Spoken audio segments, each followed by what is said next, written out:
10 months ago, I quit my 6-figure remote cybersecurity job at Dell Technologies, but I never really told you guys why. There's a specific reason why I did it right then and there. And I wanted to give you guys the story because it's a pretty crazy story, actually, pretty interesting. It involves the ethics and compliance team as a little preview, and it involves getting dragged into some pretty shady meetings. So I think you guys will find this one pretty entertaining. So I'll get right into it.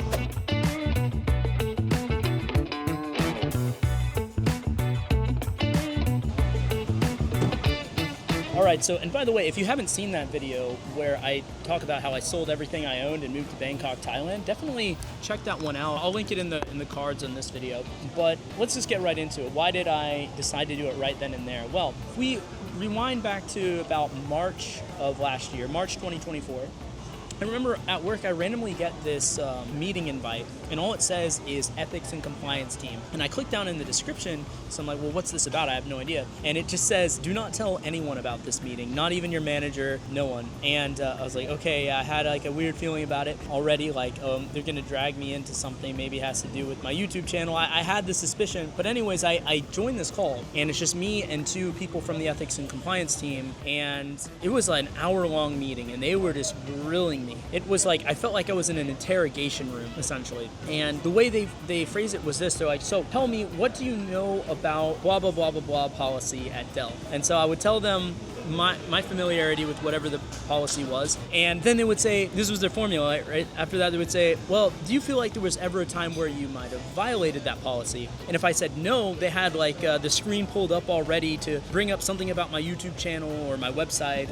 or something like that to make a case of why I violated whatever policy. And basically their whole issue, their whole gripe was, it was kind of like, how dare you make money outside your 9 to 5? How dare you have like some other, what they thought was a conflict of interest or whatever, because I had a second income source, right? And this pretty much repeated, this formula was, repeated for over an hour. It was like an hour-long interrogation is how I would describe it. And at the end of the meeting, they said, well, unfortunately, I'm going on vacation. Otherwise, we would update you on what the outcome of this is in like about 2 or 3 days. And I was thinking, wow, that's a quick turnaround. I didn't expect them to have that fast of a turnaround. But they're like, oh, but I'm going on vacation, so we'll let you know in a week. I was like, okay, that still seems like a quick turnaround. But as soon as that happened, I instantly started really tightly evaluating what my situation was and when I might possibly leave the job. So before that happened, I'd always planned on working on Elevate Cyber full time and doing pen testing for myself.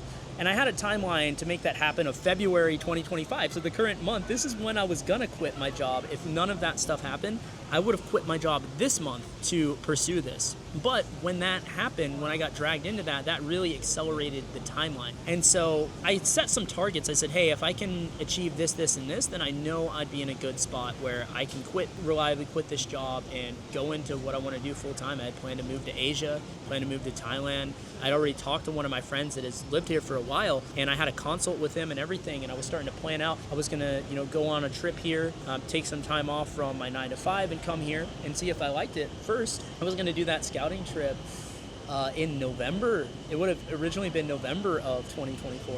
But after all this stuff happened, I started to see, what about those targets that I had set and not really paid that close attention to? And I realized I had already smashed all of those goals, all of those targets. And so I said, you know what, I think I'm gonna make this move now. I had an upcoming trip to Bali. I was like, you know what, after Bali, I will make the official announcement that I'm gonna quit my 9 to 5 and do it, because I'm already there. I've already achieved all these targets that I set for myself. And I remember that week went by and I didn't hear from the ethics and compliance team. Another week goes by, don't hear from them.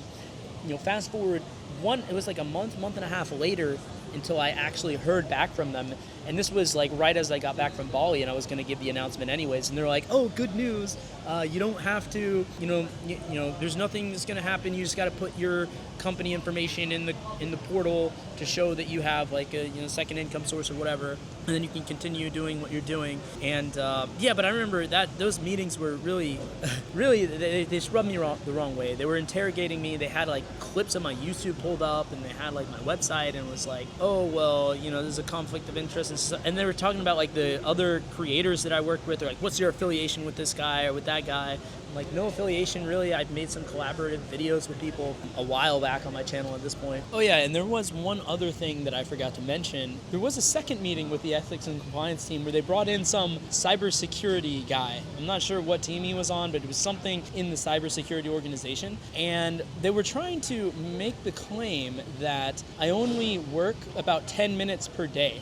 And this is based off of some data that they're pulling from my laptop. So just so you guys know, if you work for these big companies like Dell and stuff, you know, if you didn't know, they're like tracking all the activity on your laptop. It's being sent to some like collector or whatever. So they said, oh, we pulled the data on your laptop. It shows you're only working 10 minutes a day. So they're trying to claim that I was like, making YouTube videos or like working my second job, my side business during work hours and stuff. And I think the reason that it came that way is that I was in a VM most of the time, because that is the way that it works as pen testers. We are mostly doing the pen testing in VMs. It's not too often, some of the days, like if I'm in a pen test, I'm not going to be on my host system beyond just sending emails and doing IM chat. And so I was explaining that to them, and they wanted me to pull up the VM to show them, and I remember showing them my Kali Linux, and the cybersecurity guy was like, "Wait, what is this Linux distribution?" I was like, "Oh, it's called Kali Linux." He's like, "Oh, did you create this? Is this something you made?" I'm like, "Oh no, it's like a open source distribution of Linux for pen testing and stuff like that." And he just like, he'd never heard of it or seen it before. Cybersecurity guy, by the way. So yeah, you often do find things like this when it comes to like the non-technical cybersecurity people and stuff. But yeah, this is kind of interesting how they're pulling all your data and they're trying to making all these claims and all this stuff. Just understand that this is something happening. It's definitely something that, even though I kind of knew that was happening, it did rub me the wrong way, especially to accuse me of like not taking my work seriously, or to accuse me of working like 10 minutes a day. It's like, how do you think that, man, if I can only work 10 minutes a day and get like amazing performance reviews at work, either one of two things. One, I'm the greatest con artist on this entire planet, or two, there's something wrong with how they're pulling the data and stuff like that. But yeah, that was something that really further accelerated my decision to leave that job. Then I talked to my friend that I had the consult with that lives here. Now it's my really good buddy here in Bangkok. And Legal Mindset is his YouTube channel. Check him out if you're not aware of him. He covers trials and things like that. But yeah, I moved my timeline up. I ended up doing my scouting trip in May, and that's what I showed you guys in that video of selling everything I owned, coming over here, and I just loved it so much I decided to make this my permanent home base. And so I never looked back. At the end of that 1 month trip, what I ended up doing is starting that visa process, kicking that off. I knew it was going to take a couple months, so I went to Europe. I went to Poland, I went to Hungary, I traveled around a little bit in Europe and stayed there for a couple months, then came back here and got my visa, got a permanent place, and haven't looked back ever since. In a future video, maybe I'll update you guys on 1 year, let's say 1 year in, living in Bangkok, Thailand, expectation, reality, what's it actually like, boots on the ground here. I'm sure a lot of you guys are curious. If that is something you're interested in, by the way, let me know down in the comments section below. But if you want to get into a lifestyle like this where you are location independent, you're able to leverage cybersecurity as a skill set in order to work from wherever and have this freedom and flexibility and not have to worry about the ethics and compliance team knocking on your door saying, how dare you, make money outside your 9 to 5. You don't want to have to worry about a company, a CEO or something waking up one day and saying, you know what, you were remote yesterday, today we have you on site. Which, by the way, also put this out in a recent short. Maybe it's up right now, but I don't know if you guys saw this, but Dell is actually requiring all of their employees back in the office 5 days a week. So yes, we have come full circle with the return to office.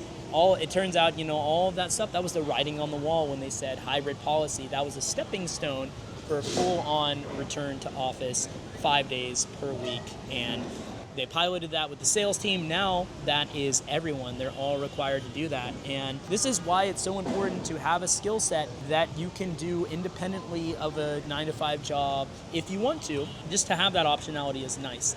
And why it's also important to be location independent if this is a lifestyle that you want. So if that does sound appealing to you, check the link in the description where you just fill out a brief survey and I can help you get on the path to doing that. But what does this mean, this return to office full on for the industry and for remote jobs in cybersecurity.